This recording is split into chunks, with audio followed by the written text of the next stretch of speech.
Hey guys, I've been thinking about a Roman principle lately, which was the idea that one was not to eat until a day's work was done, and how we can encompass this principle into our everyday lives.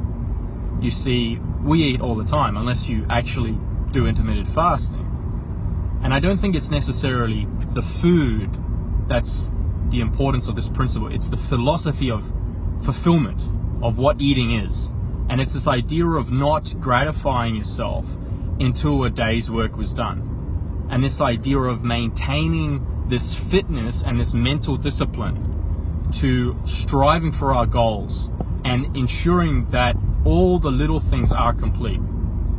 There's a famous speech by a Navy SEAL that talks about make your bed nationalism, basically, and if you can make your bed every morning, you can conquer the world. And it's a very thorough point, because if you are not able to do all the tiny little things right, how can you achieve anything? If you can't put the time aside to ensuring that all these little things in your life, your bills, your personal health, your physical health, your mental health, your hygiene, your cooking, your cleaning, your eating, all the little errands you need to do, all the chores, everything. If you can't do all the personal maintenance stuff, how can you grow? How can you get any further?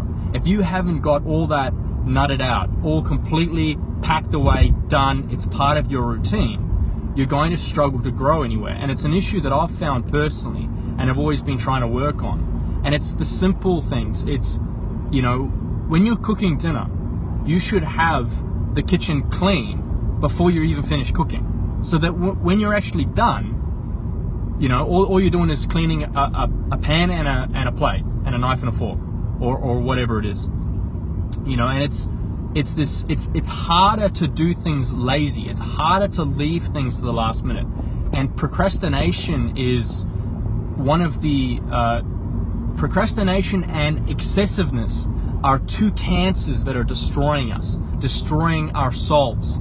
And when I say this excessiveness, I'm talking about spiritual excessiveness, and that we must be, as a people, spiritually lean, and that will create the outward expression of us being physically lean and hungry for victory. There's another Roman quote, I can't remember which emperor it was, but he said, "I do not fear the fat, old, comfortable tribes to our north. I fear the hungry, lean, cold ones to the north of them." And that's being paraphrased, but that is the gist of the quote. And the point of it is that we must be hungry for that victory, because we're out in the cold right now. As a people, we're losing our culture, we're losing our identity, we're losing all these serious things. Our empire is under attack. Our entire civilization is under attack. And we must become hungry for victory. We cannot sit there like the tribes on the border that live off the fat of this broken civilization. We must be the tribes to the north that are hungry for victory. We must have this spiritual leanness. We must go without. You know, I see all the time in our cause, people, the outward expression of this excessiveness is we eat too much food and we're overweight. We all are. Almost, I can't name one person in our whole movement, except the really young guys that are just ectomorphs. I can't name one person that does not eat in excess. And I understand bulking's an important thing, especially when you're a young guy, but we're eating in excess, we're shopping in excess, we're buying in excess, we're living in excess.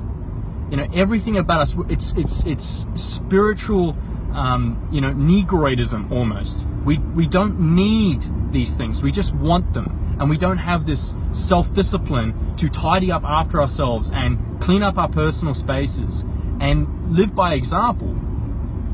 And if we are going to just spiritually eat and eat and eat and eat and eat throughout the day, you know, what value is there in that day's work? If the Roman soldier stops every 20 minutes and eats, how many miles will he travel?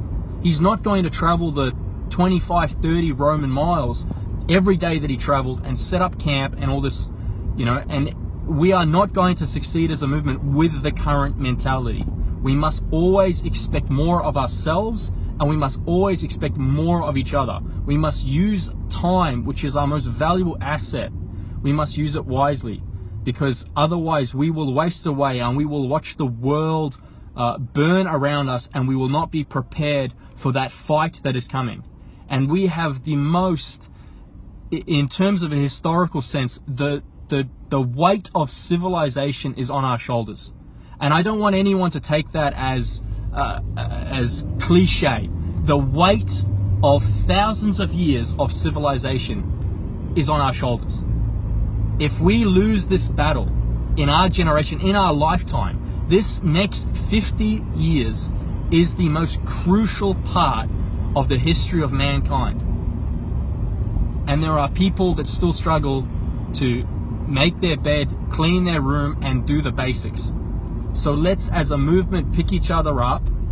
Let's focus on attacking all fronts, because I see a moral corruption in our people, and we're all prone to it. We all have vices, whether it's drugs or alcohol or womanizing or whatever it is. But I have noticed that the people who were the Puritans at the start of this movement, that wouldn't stand for any degeneracy and all this sort of stuff, except for the larpy 15-year-olds, they're right. The ones that have the life experience, the ones that know that all the little things count, they're the ones that are right, and we must all live up to this expectation of each other. I do not want to see this movement turn into just a boys' club, where it's a clusterfuck of memes and womanizing and, you know, personal negativity that leads nowhere. You know, there are certain individuals who I will not name, who I really want to see improve dramatically. I think everyone else can improve a little bit in a lot of areas, but there are some people who are lagging behind, and they're surrounded by men that have the values to say that this behavior is not okay. And we all face these challenges throughout our life. We all face the challenges of the people that are around us might not be being held accountable for their negativity and their negative behavior. And we must hold each other accountable. That's really all I had to say.